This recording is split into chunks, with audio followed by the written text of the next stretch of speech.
Thank you so much. I'm so excited to be here and to talk about my favorite subject, mediation. And I'm just so looking forward to learning from you too, Jill, about how you work with mediation and mediators. Can you tell me, do you mediate most of the time, or do you work with mediators most of the time?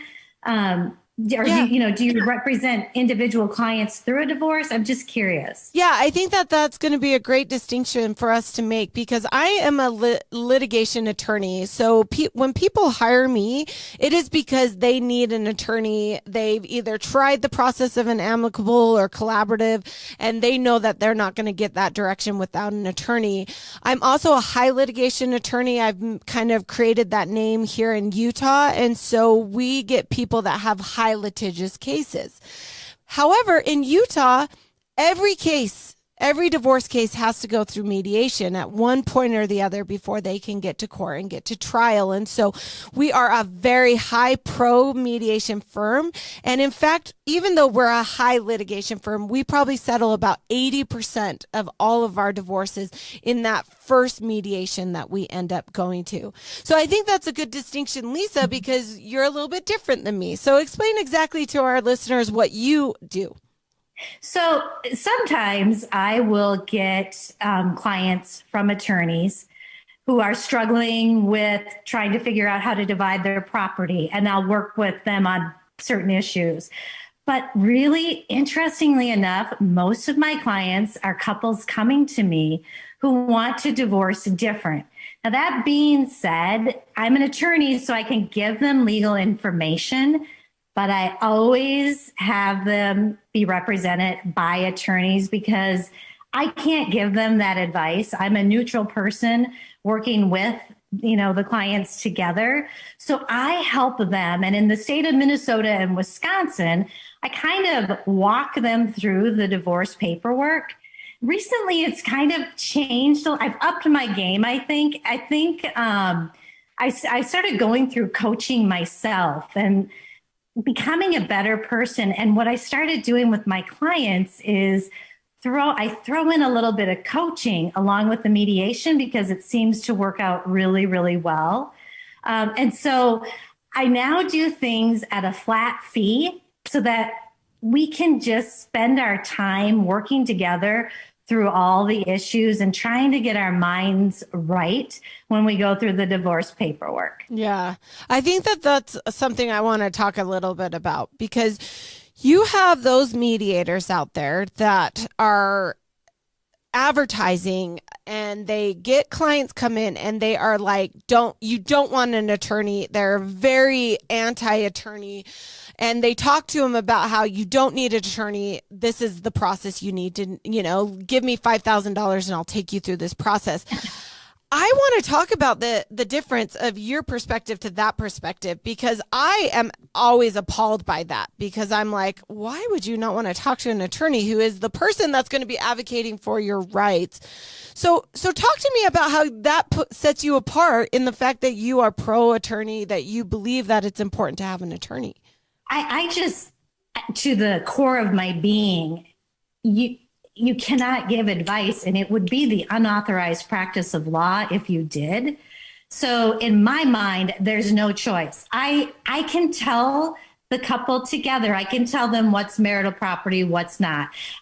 We can come together to an arrangement for maintenance, but I don't want them to have anything signed and going through the court system until each of them obtains a little bit of advice from an attorney. So it's something that I used to just recommend strongly to my clients. And now they actually sign my agreement that says that they are going to, even if it's just an hour or two of an attorney's time to peruse through the agreement, they need to be represented. And they're still doing it a better way. They're still working together. They're still saving time and money. But this is just a notch up, I think.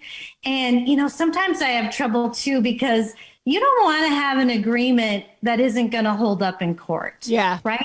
I mean, who wants that? That's a waste of time. So that's why I'm pro attorney. I mean, I am an attorney, even though I'm only mediating now. I see the value in it, and I see the huge value in working together. Well, and one of the things is that I do as a litigation attorney is I fix a lot of bad decrees. They come in, they're like, oh, we had a mediator or we did this ourselves. And they are bad decrees and they're not enforceable because the language is so confusing, or they created some agreement that is an impossibility that they can't follow.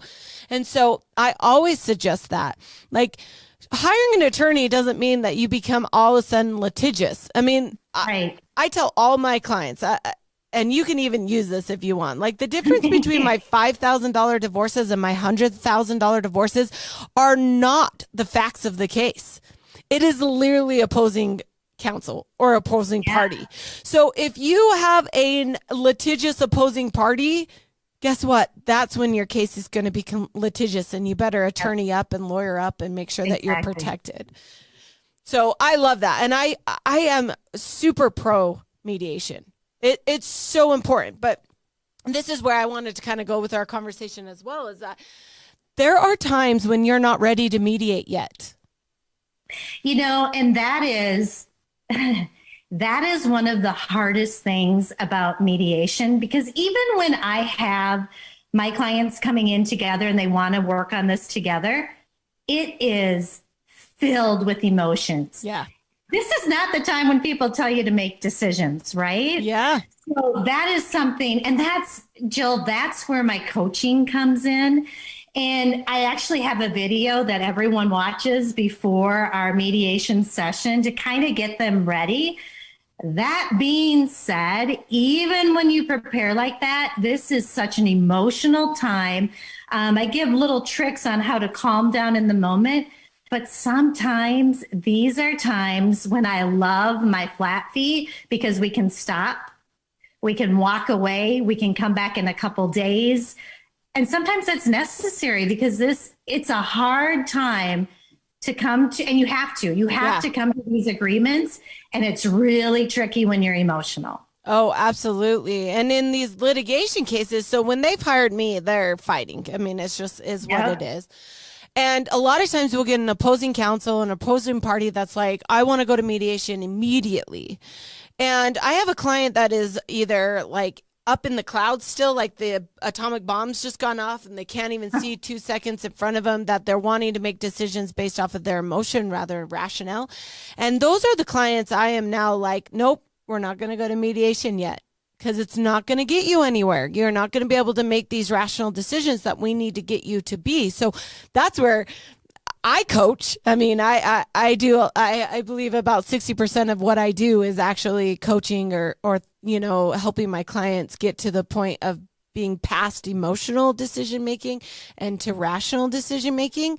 And so that's when I talk to my clients about, we need to get more information. We need to be able to get, you know, yourself in a better place, so when we go to mediation, it can be successful. Yep. Can you tell me, so that I can learn, and then I'll share the tools I use? What tools do you use to get them to that point where they're ready to start talking about mediation? Yeah, absolutely. And again, I love this because we're talking about two different probably people in two different perspectives. Because again, when they come and hire me, either something really egregious has happened, or they're just like, you know, the bomb's kind of been dropped. They've been served with papers. They're just super, super emotional. So, you know, a lot of times information, they just don't have information. They don't know the how, what, when, why. Yeah. And so sometimes it's just getting information. We need to get our initial disclosures done. We need to get our finances in order. We need to kind of look at the big picture. That gives them the answer to their questions to make them be able to feel more confident in making decisions that are going to affect themselves, their future, and their family. The other part is sometimes they just don't, they're stuck, you know, they're going through this grief cycle that we talk all the time in divorce, and they're so stuck in the anger phase or the denial phase that they're just not at a place where they can even like get to the point of start, you know, answering those questions. And so we talk about therapy, or we talk, that's when sometimes we say we need to go do a motion for temporary orders, which is an intermediary, order during the divorce that gives them some kind of parameters that they need to follow that are temporary in nature. And so by doing that, that sometimes gives them, okay, well, this is now a commissioner or judge has looked at it and sees what we're doing, and they've made a decision. So now it's making me feel like, okay, I'm going down the right path, or maybe I'm going completely down the wrong path, and I need to reset my expectations. So there's different strategies with the different people we're dealing with, but there's always that, kind of an assessment that we do at Coil Law to really determine what do you need to be able to be successful at mediation. I love that. And I love how you're talking about the information that, they need to be educated. And I find so often, they need to understand their budget. They need to have an idea, how much do I need to survive? Yeah. They need to know what their assets are. That's what they need before they even can come to my video and talk about how to kind of get emotionally comfortable. And I can talk about that now, that 5-step process. I'll try to be quick because I can be a little long-winded on it, but I always just write it down. And I have I call it my unintentional model and my intentional model. So I just, in this video, and I can connect you with it, but I just help people to write down, and it's good to write it down. It always helps when you write it down. And I have these little notepads that I use. There's a C for circumstance. There's a T for thought. There's an F for feeling. There's an A for action. And there's an R for result. And what I have learned is that you can change the way you feel by changing your thought, as long as it's believable. And I need these clients to have the right thoughts and feelings when they're walking into this. So say the circumstance is, and we're going to do the unintentional model, what the person is feeling. So in the C line, we're going to put down, I have a mediation today, right? Mediation is it's a neutral. So I have a mediation, and we're going to jump down to the F line. I'm feeling terrified. I'm scared. I'm nervous. I'm overwhelmed. And probably the thought is, I don't know everything I need to know. I don't have the tools that I need. I'm scared. I'm going to get screwed. All kinds of stuff, right? That they can work with and write down. And then you think about when you have those thoughts in your brain, like, what do they call it? The monkey mind is working. What actions are you going to take? Well, you're not going to be thinking clearly, right? You're not going to get your issues out. And the result is not going to be that you get what you want. So then I have them do that. And then we just jump over to, let's look at this in an intentional model. And so the circumstance is the mediation again. The thought is, and remember, it has to be believable. So it could even be, it's quite possible I have the tools that I need. I have a mediator that's going to help me understand the law. It's quite possible that I will be able to speak my issues, whatever they need. And right away, when they come up with these different believable thoughts, even in myself right now, I just feel a little bit of peace, and my heart starts, not pumping so fast, which helps you be able to come to the mediation and really talk about what your issues are, share that, have the mediator help you. And then the result is you can get to a fair agreement. Yeah. So that's kind of what I coach people through before they even come into my Zoom meeting, which they're all on Zoom now. I don't know. Yeah. Are you meeting in the office a lot? Nope. Yeah. Nope. An interesting little fact is I have found that it actually works better over Zoom because everybody's in their own comfortable spots. And I'm not picking up on the emotions either, so I can keep my clear thinking and pick out the issues. So That's one of the blessings of that darn COVID is that I have learned that it is a better way. Yeah. And I think some people would disagree, but I honestly, I feel like COVID has opened up our ability to serve more and do more.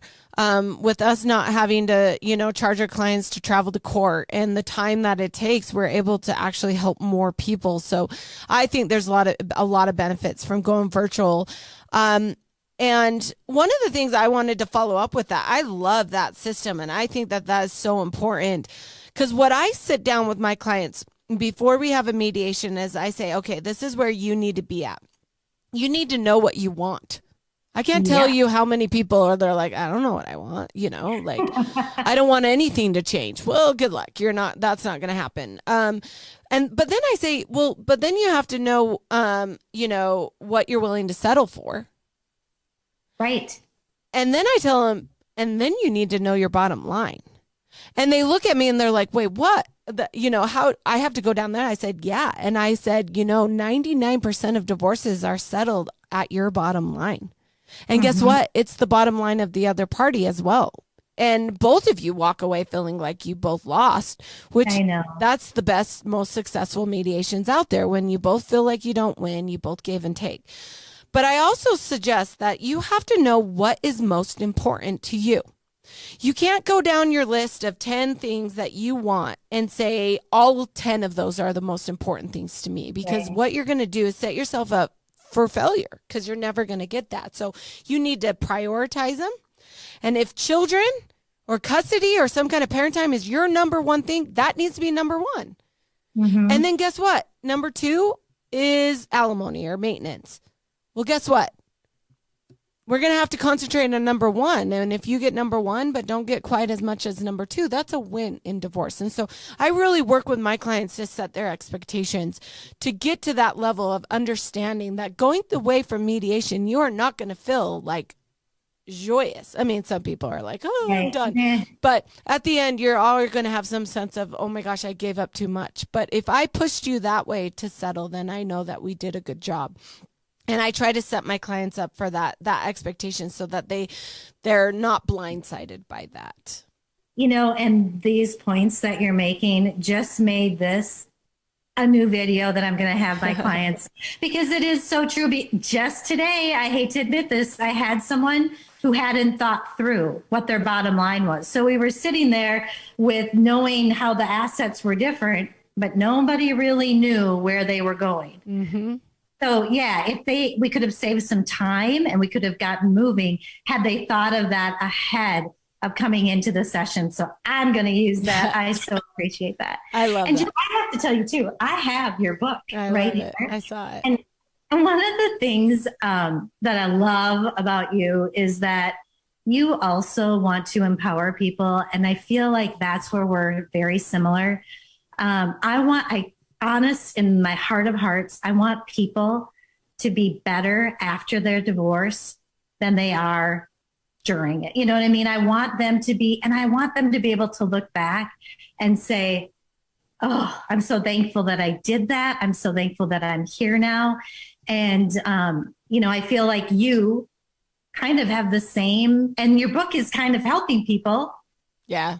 Ride through that and learn how. So if you want to talk about that a little bit, I do love it. I haven't finished it, but I do love it. Well, because my whole thing that I've been saying is that so much right now, especially in culture, we use divorce as a shameful topic. It's like, oh, I'm divorced, so I should be embarrassed, or people are looking at me differently.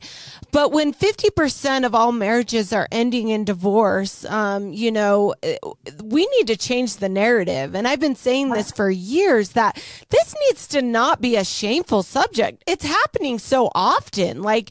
Who cares? It's like changing jobs. Like, you have to look at the fact that this can now be a movement to become a better human being. And if you're going to use your divorce as that trial to figure out, hey, clean slate, I'm going to use this as an ability for me to find myself, to become a better person, then we are creating a movement.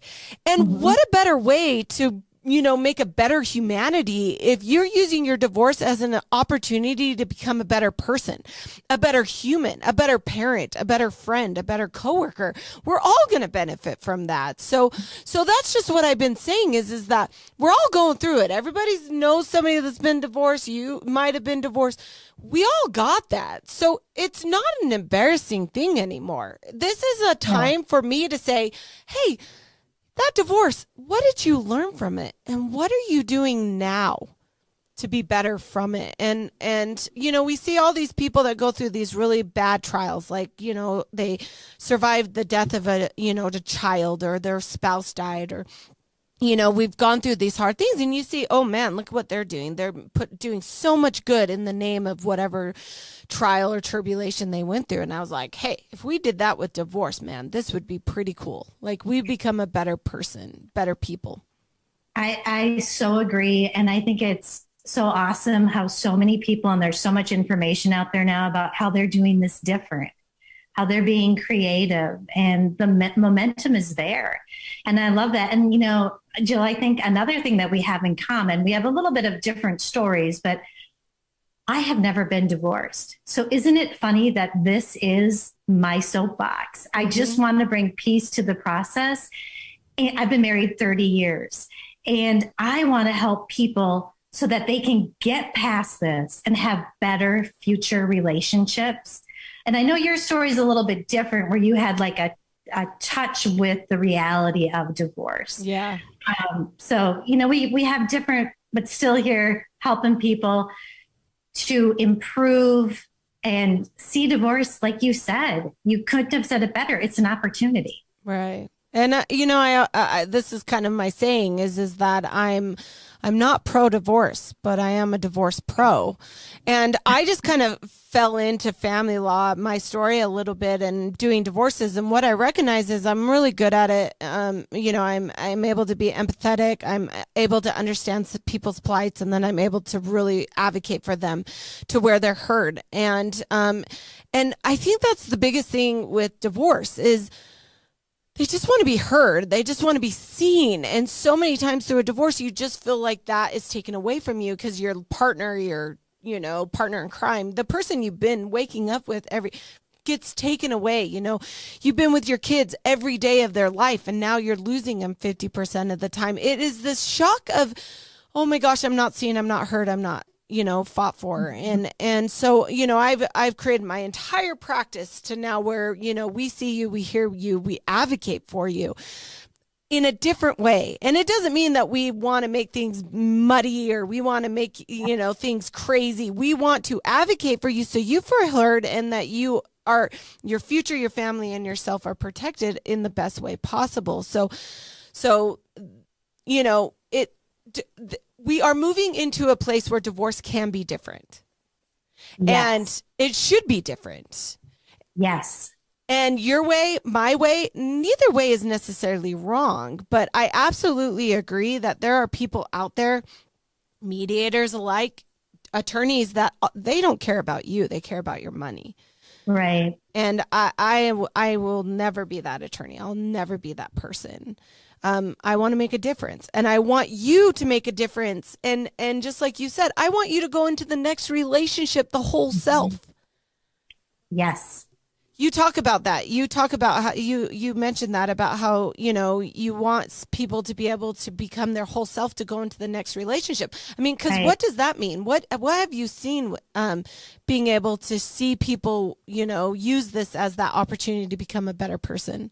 Well, and I think that the tools, like even those 5 steps, just help people better themselves. I mean, we talk about self-care, and it's so fun because I actually do connect with some of my past clients. I've got one that's been on this podcast a few times, and she has blossomed because they have integrity. They know we did this a better way. Yeah. And it was hard.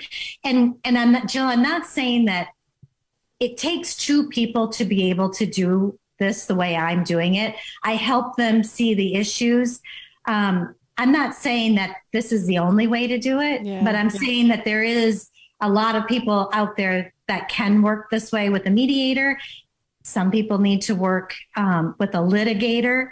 I'm kind of more of an attorney that was always a little bit, had a little bit more of a softer touch. And that's where the mediation was such a fabulous fit for me. I mean, it just changed my life to be able to do what I was really gifted at, but to still use my legal background. Yeah. Now, I don't think you really want me fighting something out in court for you. So I call on people like you and that's necessary. Sometimes that is necessary. So I think there's a lot of people that we can help we're kind of like parallel, serving people the same way. And I love that. And I just have so enjoyed getting to know you. I knew that you would make me better. And I've got some tips that I can help people in my practice get better. So I appreciate being here with you today and getting to know you.